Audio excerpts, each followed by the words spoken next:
Hello students, welcome to my channel. আমি last video দ্বিঘাত সমীকৰণ যেটো দশম শ্ৰেণীৰ চেপ্টাৰ তাৰ আমি অনুশীলন 4.2 কোৱেশ্চন নম্বৰ 3 লৈকে দিয়া হৈছিল। আজি আমি কোৱেশ্চন নম্বৰ 4 লৈকে যাও। 4 নম্বৰ কোৱেশ্চনটো কি দিয়া আছে যে দুটা ক্ৰমিক যোগাত্মক সংখ্যা যাৰ উলিওৱা যাৰ বৰ্গৰ যোগফল কিমান 365।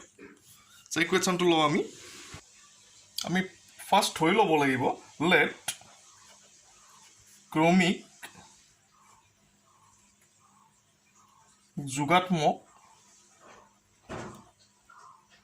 সংখ্যা দুটা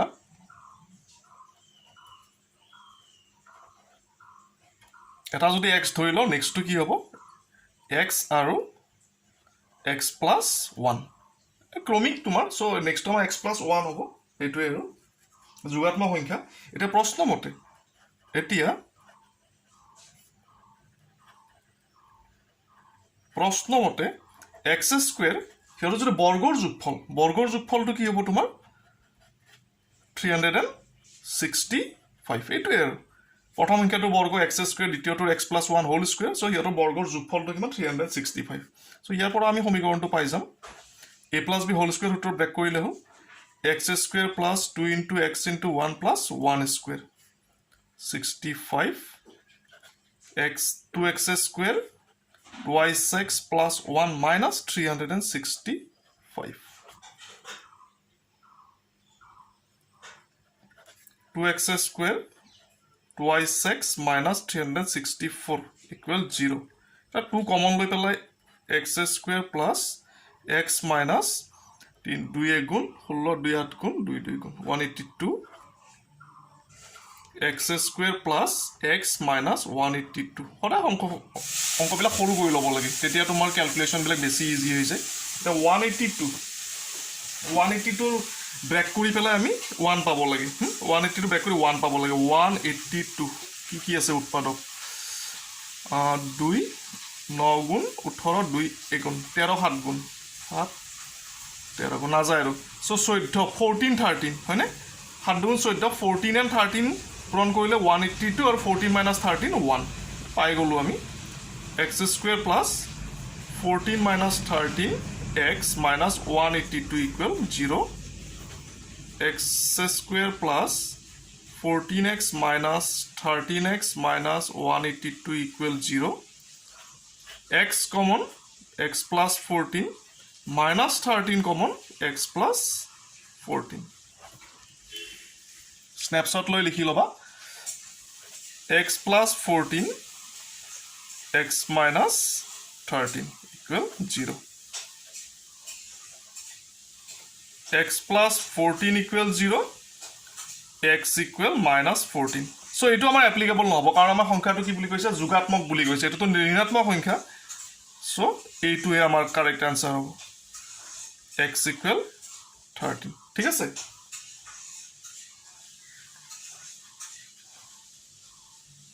এটাকে নিৰ্ণয় সংখ্যা দুটা যেহেতু সংখ্যাটো ধনাত্মক গতিকে যেহেতু সংখ্যাটো তো লিখি দিয়াটো বেছি ভাল ধনাত্মক গতিকে ধনাত্মক সংখ্যা ধনাত্মক গতিকে -14 হ'ব নোৱাৰে 13 ললে হল সো 13 ললে কি হ'ব এটা 13 হলে নেক্সট কি হ'ব 14 হ'ব এটোই আৰু এটাকে নিৰ্ণয় সংখ্যা দুটা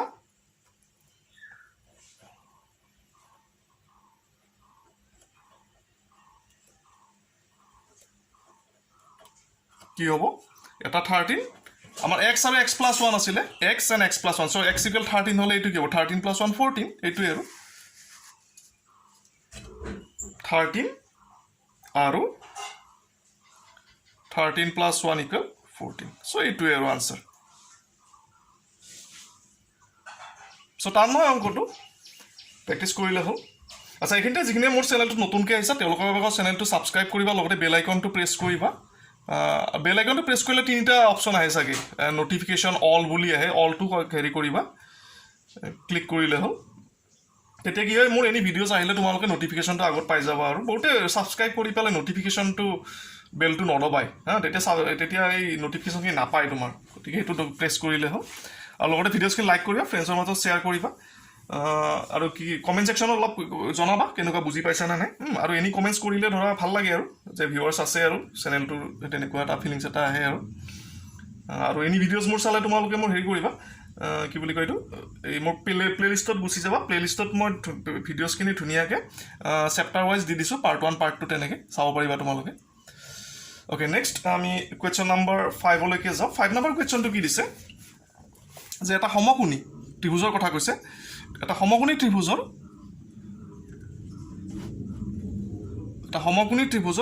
উচ্চতা ইয়াৰ ভূমিতকৈ 7 চেণ্টিমিটাৰ কম যদি অতিভুজটো 13 চেণ্টিমিটাৰ অইন বাহু দুটা উলিওৱা চিষ্টেমেটিক কৰিলে হ'ল আমাৰ ভূমিতকৈ 7 চেণ্টিমিটাৰ কম বুলি কৈছে ভূমিটো এক্স ধৰোঁ তেতিয়াহ'লে উচ্চতাটো কি হ'ব তোমাৰ উচ্চতাটো x - 7 হ'ব তেতিয়াহ'লে x + x - x² + x - 7 whole square পাইথাগোৰাছৰ সূত্ৰ প্ৰয়োগ কৰিলে ইকুৱেল 13 স্কুৱেৰ তাৰে পৰা আমাৰ xৰ ভেলুটো আহিব তেতিয়া আমি বাহু দুটা ইজিলি কেলকুলেট কৰিব পাৰিম এইটোৱে আৰু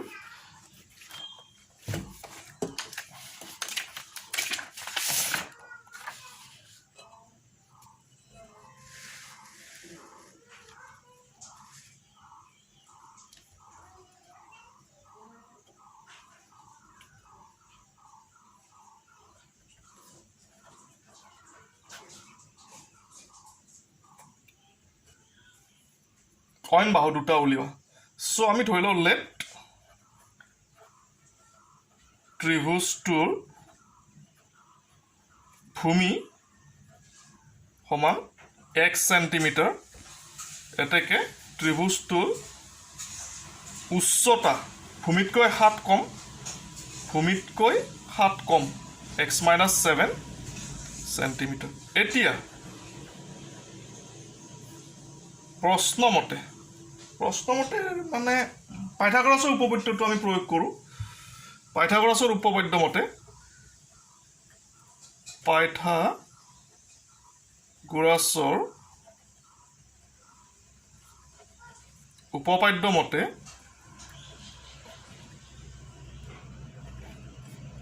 অতিভুজৰ যিটো বৰ্গ ভূমি স্কুৱেৰ প্লাছ উচ্চতা স্কুৱেৰ সমান কি হয় অতিভুজৰ স্কুৱেৰ সেইটোৱে আৰু অতিভুজৰ বৰ্গ আন দুটা বাহুৰ বৰ্গৰ সমষ্টিৰ সমান সেইটোতো আছিলে পাইথাগোৰাছৰ সূত্ৰ নহ'লে পাইছা এইটো জানা তোমালোকে সো এইটো আমি ব্ৰেক কৰি দিওঁ x² প্লাছ এইটো a - b হোল স্কুৱেৰ সূত্ৰ a² minus 2ab plus b²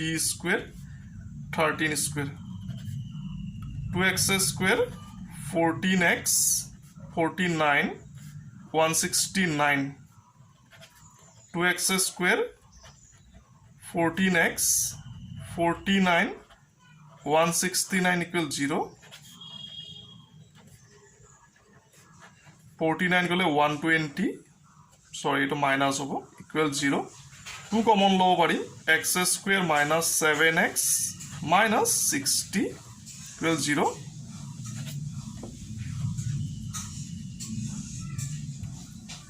x² minus 7x minus 60 equal 0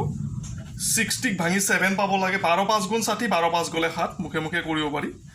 12 minus 5x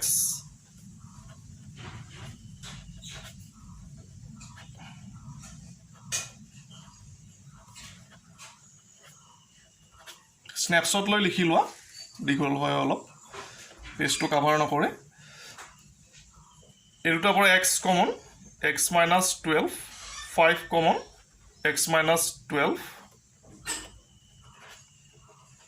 x minus 12 x plus 5 এতিয়া x minus 12 equal 0 x plus 5 equal 0 এইটোৰ পৰা পাম x equal 12 আৰু এইটোৰ পৰা পাম x equal minus 5 কিন্তু বাহুৰ যোগটোতো মাইনাছ হ'ব নোৱাৰে সো এইটো আমি সম্ভৱ লিখি থব পাৰোঁ স্থিত নহয় তেনেকুৱা আৰু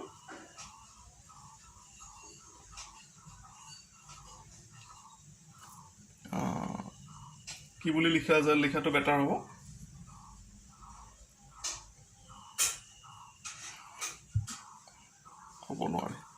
হ'ব নোৱাৰে বুলি লিখি থলে হ'ল কি বুলি কয় বাহুৰ জোখ ঋণাত্মক হ'ব নোৱাৰে গতিকে এইটো আমি অমিট কৰিম আৰু সেইটোৱে সৰুকৈ লিখি থ'লে হ'ল বাহুৰ জোখ ঋণাত্মক হ'ব নোৱাৰে ইয়াতে লিখি দিব পাৰা বা অসম্ভৱ ইম্পচিবল কিবা এটা মেনশ্যন কৰি থ'লে হ'ল চ' x = 12 হ'লে কি হ'ব আমাৰ আন দুটা বাহুৰ জোখ উলিয়াব লাগে আমি গতিকে আমি আন দুটা বাহুৰ জোখ কি ধৰিছিলোঁ x আৰু x - 7 চ' 12 হ'লে কি হ'ব 12 - 7 5 12 and 5 হ'ব এতেকে ত্ৰিভুজটোৰ অইন দুটা বাহুৰ এটা বেলেগ এটা পেজত এইখিনিতে কৈ দিব পাৰিম এইটো এইখিনি স্নেপশ্বট লৈ লিখি লোৱা ইয়াতে ছাইডত অলপ লিখি দিব পাৰি এতেকে ইয়াতে পেজ অংকটো শেষ কৰোঁ এতেকে ত্ৰিভুজটোৰ ভূমি কিমান হ'ব 12 সেণ্টিমিটাৰ আৰু ত্ৰিভুজটোৰ উচ্চতা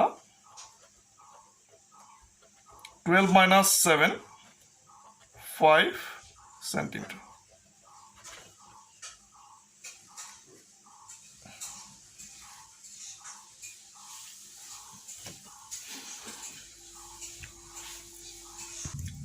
আচ্ছা নেক্সট আমি 6 নম্বৰ কুৱেশ্যনটো চাওঁ 6 নম্বৰ কুৱেশ্যনটো কি দিয়া আছে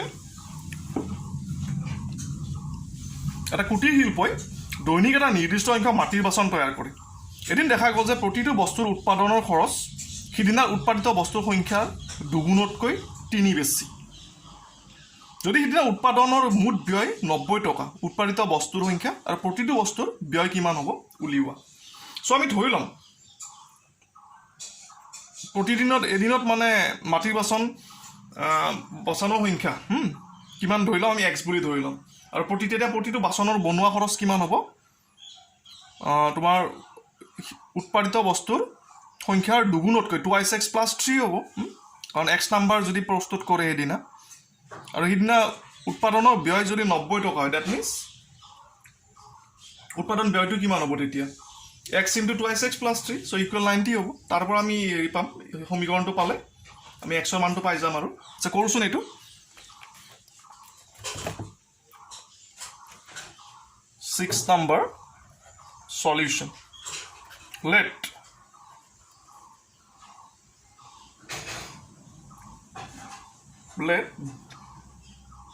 দৈনিক বনোৱা মাটিৰ বাচনৰ সংখ্যা দৈনিক বনোৱা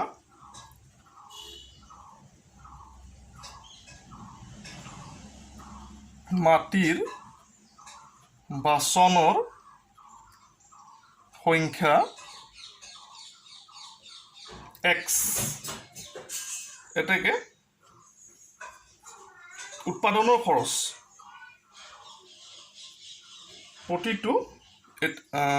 প্ৰতিটো বাচনৰ বনোৱা খৰচ উৎপাদনৰ খৰচ দুগুণৰ যিমান বস্তু বনায় দুগুণতকৈ 3 বেছি ঠিক আছে ইমান টকা এটা কি কৈছে যদি সিদিনা উৎপাদনৰ মুঠ ব্যয় 90 টকা মুঠতে কিমান ব্যয় হৈছে 90 টকা খৰচ হৈছে উৎপাদিত বস্তুৰ সংখ্যাৰ প্ৰতিটো বস্তুৰ ব্যয় কিমান হ'ব বুলি এটা প্ৰশ্ন মতে আমি ডাইৰেক্টলি লিখিব পাৰোঁ এতিয়া প্ৰশ্ন মতে এদিনত কিমান ব্যয় হৈছে 90 টকা 90 টকাটো কেনেকৈ হ'ল এটা বাচনৰ তোমাৰ মুঠ বাচন বনাইছে xটা প্ৰতিটো বাচন বনাওঁতে কিমান খৰচ হয় 2x + 3 10টা বাচন বনাইছে 5 টকাকৈ খৰচ হয় মুঠ খৰচ কিমান হ'ল সেইটোৱে আৰু মুঠ খৰচটো আমাক 90 টকা বুলি কৈছে চ' 90 ইয়াৰ পৰা আমি সমীকৰণটো পাই যাম 2x² + 3x এইটো এইফালে আহিলে -90 = 0 90 দুগুণ 180 180 ভাঙি 3 পাব লাগে 180 ভাঙি 3 পাব লাগে চ' 18 × 10 আৰু কি আহিব 9 × 2 × 10 3 পাব লাগে 80 ভাঙি আমি 3 পাব লাগে 12 15 3 3 2 2 5 3 3 গুণ 3 3 4 গুণ 12 5 3 গুণ 15 12 15 গুণ হয় 12 15 গুণো 180 আৰু 12 15 পৰা 12 গলে 3 থাকিব twice x square 15 minus 12x twice x square plus 15x minus 12x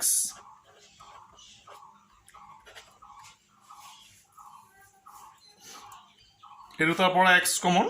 twice x plus 15 minus 6 common twice x plus 15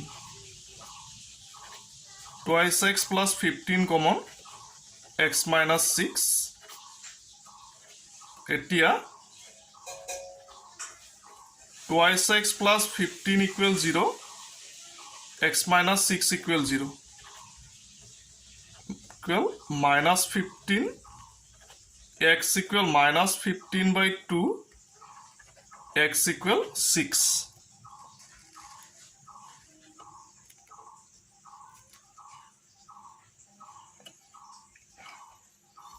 গতিকে বস্তুৰ সংখ্যা x টো হৈছে বস্তুৰ সংখ্যাটো এইটো আমাৰ এইটো নিগেটিভ হ'বই নোৱাৰে বা ফ্ৰেকশন হ'বই নোৱাৰে গতিকে আমি x equal 6 টো ল'ব লাগিব তো সম্ভৱ বুলি লিখি থৈ লাগিল দিয়া বেছি লিখিব নালাগে এটাকে নিৰ্ণয় উৎপাদিত বস্তুৰ সংখ্যা নিৰ্ণয় উৎপাদিত বস্তুৰ সংখ্যা মানে এদিনত আৰু সমান 6 আৰু প্ৰতিটো বস্তুৰ ব্যয় আৰু প্ৰতিটো বস্তুৰ ব্যয় twice x plus 3 2 into 6 plus 3 12 plus 3 15 টকা সো এইখিনি আৰু প্ৰতিটো বস্তু মানে প্ৰতিটো বাচনৰ উৎপাদন খৰচ প্ৰতিটো বস্তুৰ ব্যয় কিমান 15 টকা হ'ব এইটোৱে আৰু সো টান নহয় অংকখিনি কৰি চাবা এইখিনি নেক্সট আমি বৰ্গ সম্পূৰণ পদ্ধতিৰে দ্বিঘাত সমীকৰণৰ সমাধানটো উলিয়াম নেক্সট আছে তোমাৰ তো 4.3 বৰ্গ সম্পূৰণ পদ্ধতিৰ তলৰ দ্বিঘাত সমীকৰণৰ মূল যদি বৰ্তে উলিওৱা আৰু লগতে দ্বিঘাত সূত্ৰটো আমি আহিব নেক্সট মেইন যেটো দ্বিঘাত সূত্ৰ আছে minus x equal minus b plus minus root over b square minus 4ac by 2 আছে খুব ইম্পৰ্টেন্ট তো নেক্সট আমি 4.3 লৈকে যাম হ'ব আজি ইয়ালৈকে থাকক কিনি প্ৰেক্টিছ কৰিলে হ'ল থ্যাংক ইউ